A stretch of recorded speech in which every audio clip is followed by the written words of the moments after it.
Guys, hello and welcome to Malik Sir's Aptitude Classes। यार आज हम डिस्कस करेंगे गेट का एग्ज़ाम। गेट का एग्ज़ाम क्या होता है, एग्ज़ाम कौन दे सकता है, क्यों देना चाहिए, क्वालिफाई करने के क्या क्या फ़ायदे होते हैं, उसका पैटर्न क्या है, उसकी प्रिपरेशन कैसे करनी चाहिए।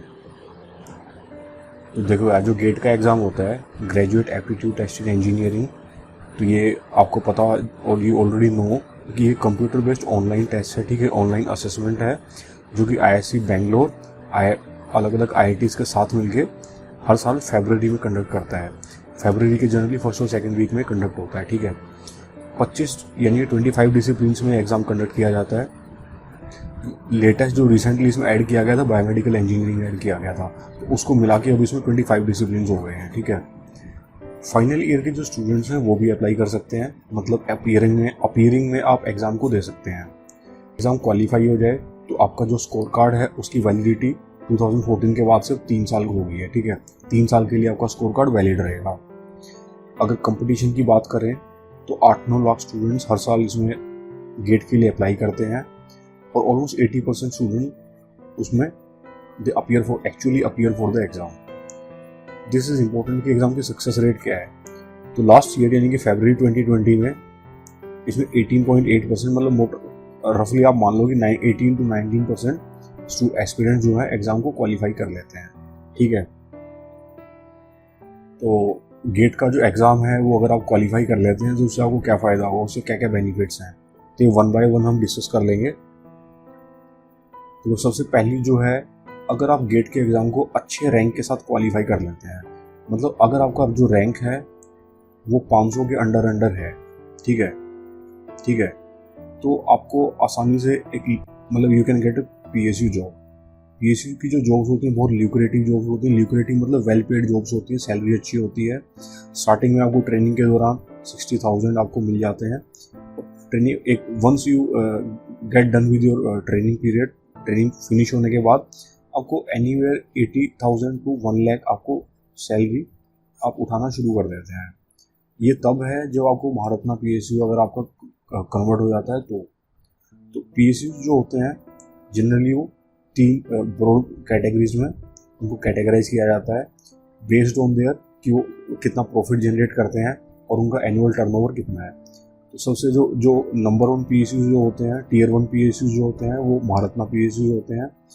उसके बाद उनसे जो नीचे आते हैं वो Navratna PSU, then we have mini Ratna PSU. ठीक है, तो ये आपके सेल, एनटीपीसी, ओएनजीसी, भेल गेल, ये सारे महारत्ना पीएसयूज हैं। तो अलग अलग पीएसयूज आपको गेट के थ्रू डायरेक्ट जॉब आपको ऑफर करते हैं। ठीक है, आपको डायरेक्ट गवर्नमेंट जॉब के लिए भी आप एलिजिबल हो सकते हो। ऐसा क्यों? क्योंकि जो गेट का जो 2020 का एग्जाम था ना, फरवरी 2020, तो इसमें कैबिनेट सेक्रेटरी की कुछ पोस्ट थी जो डायरेक्ट गेट बेसिस पे थी, मतलब आप गेट क्वालिफाई करो और आप जॉब के लिए एलिजिबल हो। तो कुछ पोस्ट थी टेलीकम्युनिकेशन ऑफिसर की और आपकी सीनियर रिसर्च ऑफिसर की। तो ये जो पोस्ट थी ये ग्रुप ए गैजेटेड पोस्ट थी, मतलब बताने की जरूरत नहीं है, शानदार पोस्ट थी। टोटल 8 वैकेंसीज थी। अच्छा, गेट क्वालिफाई करने के बाद आप एमटेक या एमएस में एनरोल कर सकते हो।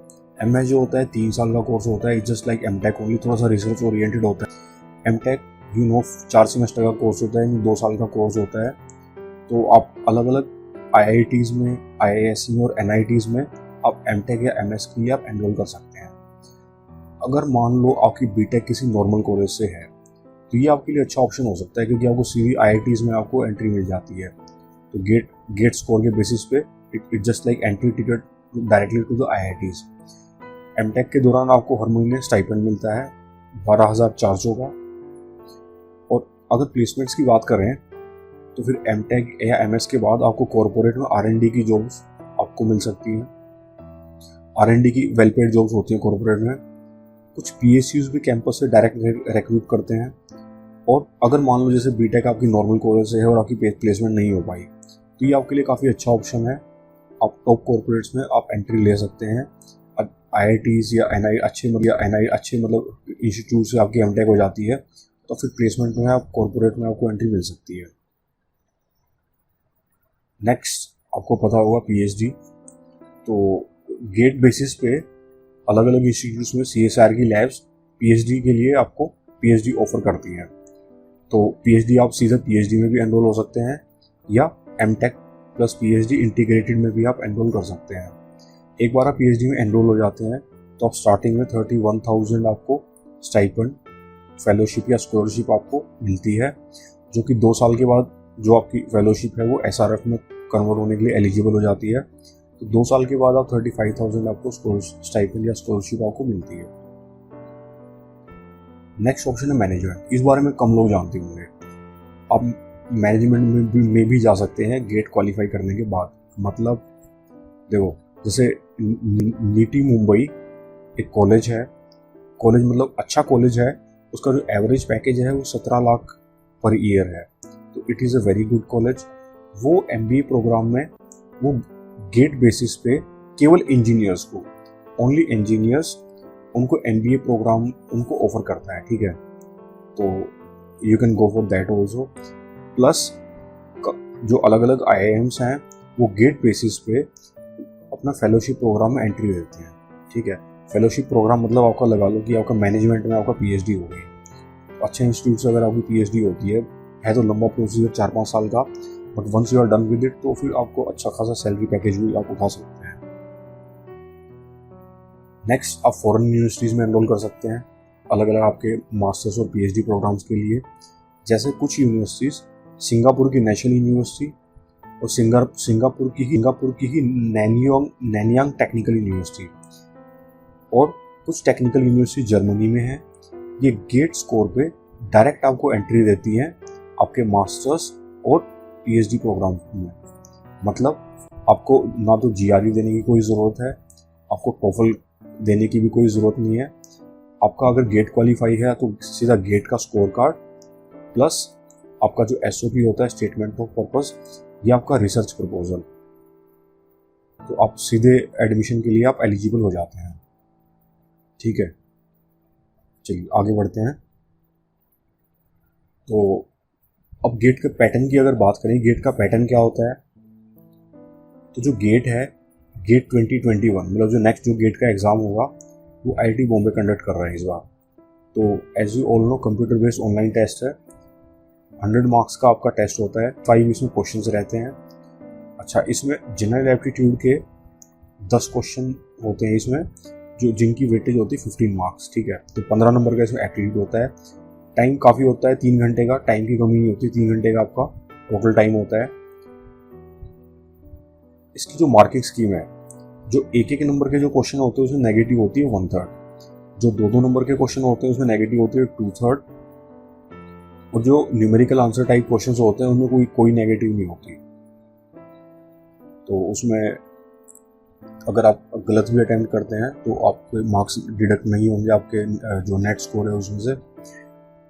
जो इंजीनियरिंग के जो सब्जेक्ट्स हैं उनमें जनरल एप्टीट्यूड के साथ साथ 15 नंबर की इंजीनियरिंग मैथमेटिक्स भी होती है, ठीक है।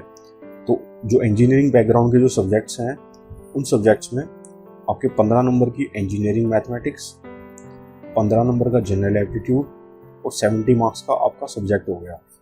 तो इस हिसाब से आपका 100 मार्क्स का आपका एग्ज़ाम है, ठीक है। तो इसकी प्रिपरेशन जो है आपको सेल्फ स्टडी करनी चाहिए या आपको कोचिंग लेनी चाहिए, क्या बेटर ऑप्शन है और क्यों करना चाहिए। तो क्या कोचिंग के अपने फ़ायदे होते हैं, आपका जो सिलेबस है टाइम से आपका फिनिश हो जाता है। अगर आप लेज़ी हो, टाइम से नहीं कर पाते हो तो this is a good option. दूसरा, आप मॉक टेस्ट होते हैं तो आपका रूटीन से आप रेगुलरली आपको असेस होते रहते हो, तो आपको पता रहता है कि आप कहाँ पे जा रहे हो, आपका नेट स्कोर कितना है, आपका इम्प्रूवमेंट है नहीं है, तो खुद को आप असेस कर सकते हो। कोचिंग के नुकसान क्या है, अगर कोचिंग की जो क्लासेज होती है लेंथी क्लासेज होती हैं, किसी भी जो रेगुलर जो क्लास होती है एक नॉर्मल क्लास 7 से 8 घंटे की होती है एक दिन में, तो लेंथी क्लासेज होती हैं। प्लस इनकी जो फ़ी है तो थोड़ी कॉस्टली होती है। किसी भी रेगुलर बैच के लिए किसी भी ठीक ठाक इंस्टीट्यूट में 70,000 से कम फीस नहीं है। ये एक मतलब एवरेज फ़ी है किसी भी इंस्टीट्यूट के लिए। अगर आप क्रैश कोर्स के लिए भी जाते हैं तो भी आपकी the fee is anywhere between 35,000 to 45,000, ठीक है। तो क्या सेल्फ स्टडी सफिशिएंट है एग्ज़ाम को क्रैक करने के लिए? देखो यार, हर साल काफ़ी एस्पिरेंट जो हैं गेट को क्वालिफाई करते हैं सेल्फ स्टडी के दम से, और उनमें कुछ टॉपर्स भी होते हैं साल जो सेल्फ स्टडी से एग्ज़ाम को निकालते हैं। तो सेल्फ स्टडी से एग्ज़ाम को क्रैक तो किया जा सकता है, ये डूएबल तो है, ठीक है। लेकिन अगर आपको अच्छे से समझ है चीज़ों की, आपको क्या पढ़ना है और आपको कहाँ से पढ़ना है, और दूसरी बात आप में डिसिप्लिन है कि आप डेली पढ़ सकते हो, आप कंसिस्टेंट हो, तो you can go for self study, ठीक है। प्लस साथ में लेकिन आपको एक अच्छी टेस्ट सीरीज आपको लगानी ही पड़ेगी एग्जाम से 2 से 3 महीने पहले। ये बहुत इंपॉर्टेंट है, क्योंकि पढ़ने के बाद आपको खुद को असेस तो करना पड़ेगा ना, टेस्ट करना पड़ेगा कि आप कहाँ स्टैंड करते हो, आपको कितनी इंप्रूवमेंट की ज़रूरत है, तो ये सब। ओके गाइस, अगर वीडियो आपको अच्छा लगा तो लाइक, शेयर, सब्सक्राइब और कमेंट ज़रूर करें। Thanks for watching. Thank you.